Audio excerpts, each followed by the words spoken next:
Halo teman-teman semuanya, selamat datang di channel aku. Nah, perkenalkan, aku Musalamah, mahasiswa semester 6 yang sedang belajar pada mata kuliah Public Speaking. Nah, teman-teman, pada video kali ini saya akan bahas tentang syarat-syarat public speaking, kemudian faktor pendukungnya dan juga faktor penghambatnya nih teman-teman.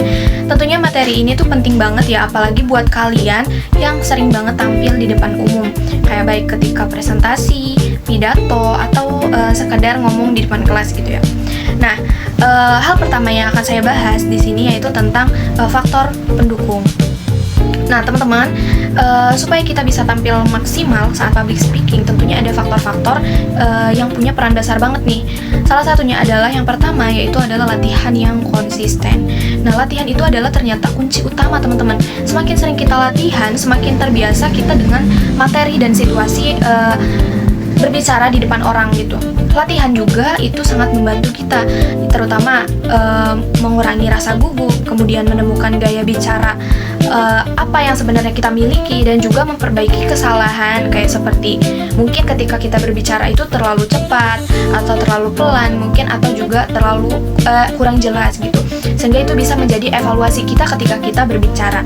Nah, tipsnya yaitu adalah coba latihan di depan cermin atau rekam diri sendiri, atau juga dengan latihan di depan teman kita gitu. Yang kedua yaitu adalah penggunaan media pendukung.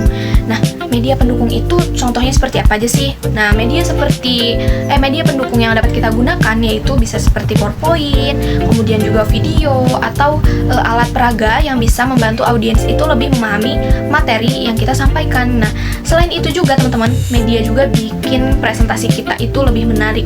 Kemudian juga audiens itu tidak akan merasakan bosan gitu ketika ada yang bisa dilihat. Kemudian juga lebih mudah diingat oleh audiens. Tapi ingat ya teman-teman, jangan terlalu bergantung ya. Nah, kita tetap harus jadi fokus utamanya, bukan kepada slide-nya gitu. Nah, kemudian ada apa lagi sih? Nah, yang ketiga yaitu adalah lingkungan yang mendukung. Lingkungan yang positif itu teman-teman ternyata sangat membantu kita untuk meningkatkan kepercayaan diri loh. Nah, contohnya kayak misalkan ketika kita sedang merasa tidak percaya diri gitu, kita memiliki teman yang selalu memberikan kita semangat dan dukungan gitu. Atau ketika di lingkungan kuliah kita memiliki dosen atau guru yang suportif gitu, dan juga suasana ruangan atau kelas yang nyaman. Nah, kalau kita merasa aman nih teman-teman, kita jadi lebih berani untuk tampil di depan umum gitu. Nah, ada lagi yang keempat yaitu adalah pengalaman. Pengalaman itu apa sih? Nah, pengalaman itu adalah guru terbaik kita. Experience is the best teacher. Nah, semakin sering kita tampil, kita akan lebih terbiasa gitu menghadapi audiens. Nah, lebih cepat juga mengatasi kesalahan dan lebih tenang saat situasi itu tidak terduga. Awalnya mungkin kita sering banget ngerasa grogi gitu ya, tapi lama-lama jadi biasa, bahkan menikmati prosesnya gitu. Kemudian yang kelima yaitu adalah penampilan yang rapi dan menarik. Kenapa sih ini menjadi faktor pendukung? Nah, penampilan itu bukan segalanya memang, tapi sangat berpengaruh banget nih teman-teman pada kesan pertama ketika kita berpakaian rapi. Jadi first impression ke kita itu sangat baik gitu di mata audiens. Nah, akhirnya kita jadi ngerasa lebih percaya diri, kemudian audiens juga lebih menghargai kita dan terlihat lebih profesional tentunya gitu. Nggak harus mahal, yang penting itu rapi, sopan, dan juga sesuai dengan situasi. Misalnya ketika kita tampil sebagai menyampaikan edukasi gitu, kita harus berpakaian seperti jas formal atau yang lain sebagainya. Nah, tadi sudah ada beberapa hal faktor pendukung yang sudah saya bahas. Selanjutnya juga ada faktor penghambat nih teman-teman. Ternyata selain faktor pendukung itu ada juga hal-hal yang bisa menghambat kemampuan kita dalam public speaking. Nah, ini juga penting untuk disadari supaya secepatnya bisa kita atasi bersama-sama. Yang pertama yaitu adalah faktor biologis atau genetik. Nah, beberapa orang itu memang secara alami lebih pemalu atau mudah gugup gitu ya. Misalnya sering merasa jantung berdebar saat tampil gitu, tangan berkeringat misalnya, kayak tangan panas dingin gitu ya, terus juga suara bergetar gitu. Tapi ini bukan alasan untuk kita menyerah, karena semua itu bisa dilatih dan diperbaiki teman-teman. Semua itu ada solusinya. Yang kedua yaitu adalah pengalaman buruk di masa lalu. Nah, pernah misalkan seseorang itu pernah lupa materi kemudian ditertawakan oleh teman sekelas, atau gagal saat presentasi, itu bisa bikin trauma ternyata. Nah, akibatnya itu kita itu bisa merasa takut untuk mencoba lagi, kemudian juga kepercayaan diri kita menjadi kurang, sering merasa takut salah, dan juga overthinking gitu. Sebelum tampil tuh kepala kita tuh sudah dipenuhi dengan bisikan-bisikan negatif gitu. Itu ternyata bisa menghambat public speaking kita. Solusinya adalah mulai lagi dari hal-hal kecil dan bangun pengalaman positif baru. Jangan jadikan itu sebagai hal yang menghambat gitu. Yang ketiga yaitu adalah rasa takut terhadap penilaian orang lain. Bener gak sih, terkadang kita tuh ketika di depan orang, kita tuh sering banget berbicara kepada diri sendiri, nanti kalau salah gimana ya gitu, nanti ditertawakan nggak ya gitu. Nah, pikiran seperti ini teman-teman ternyata bikin kita jadi kaku ketika di depan umum gitu. Kemudian juga tidak fokus dan juga kehilangan percaya diri tentunya.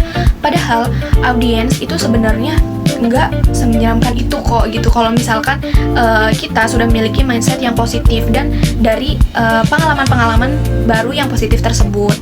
Nah, kemudian yang keempat yaitu tidak terbiasa berbicara di depan publik karena jarang latihan atau tampil gitu. Nah, makanya kenapa latihan itu sangat penting teman-teman, baik itu latihan di depan orang lain atau di depan cermin gitu. Itu bisa membuat kita bingung harus mulai dari mana gitu. Terus juga sulit mengatur kata-kata yang keluar dan juga cepat panik gitu. Nah, ini teman-teman bisa diatasi dengan mulai dari lingkup yang kecil. Contohnya seperti berbicara di depan teman atau kelompok kecil, atau di depan orang-orang dan teman-teman yang kita percaya gitu. Kemudian ada yang kelima yaitu adalah tidak menguasai materi. Lagi-lagi ini karena kita kurang latihan. Nah, kalau kita tidak paham materi yang ingin kita sampaikan, tentunya kita mudah lupa gitu. Terus kemudian jawaban juga jadi tidak jelas dan bisa kehilangan kepercayaan audiens gitu. Nah, makanya penting banget untuk kita benar-benar memahami, bukan sekadar menghafal apa yang akan kita sampaikan. Nah, yang keenam itu teman-teman tidak mau memandang audiens. Nah, menghindari eye contact. Itu ternyata bikin kita terlihat kurang percaya diri dan audiens itu merasa tidak diperhatikan gitu. Koneksi juga jadi kurang terbangun gitu antara audiens dan pembicara. Nah, padahal kontak mata itu penting banget teman-teman untuk menunjukkan bahwa kita itu memang percaya diri dan menghargai audiens kita gitu. Yang ketujuh yaitu adalah takut akan kritik. Nah, takut dikritik itu ternyata bikin kita tidak berani tampil, terus juga tidak mau berkembang dan juga terlalu nyaman di zona aman. Nah, padahal kritik itu sebenarnya teman-teman bisa jadi bahan evaluasi untuk jadi lebih baik ketika kita berbicara di depan umum gitu. Jadi jangan menganggap kritik seseorang itu adalah sebuah cacian atau ejekan, tapi ambil pelajaran positifnya gitu. Apa yang disampaikan mungkin itu adalah apa yang harus kita perbaiki untuk kedepannya ketika kita tampil di depan umum. Nah, jadi teman-teman, faktor pendukung itu bisa bikin kita meningkatkan skill public speaking kita, dan faktor penghambat itu bisa kita atasi pelan-pelan dan pasti ada solusinya. Kuncinya itu adalah balik lagi latihan, keberanian mencoba, dan kemauan untuk berkembang. Ingat ya teman-teman, nggak ada public speaker yang langsung hebat tanpa proses. Nah, mungkin itu aja teman-teman yang bisa aku sampaikan, yaitu tentang tadi beberapa syarat faktor pendukung dan penghambat. Nah, semoga teman-teman semua selalu diberikan kelancaran dalam proses pembelajaran ini. Nah, sekian, terima kasih teman-teman. Terima kasih sudah menonton video ini. Wassalamualaikum warahmatullahi wabarakatuh.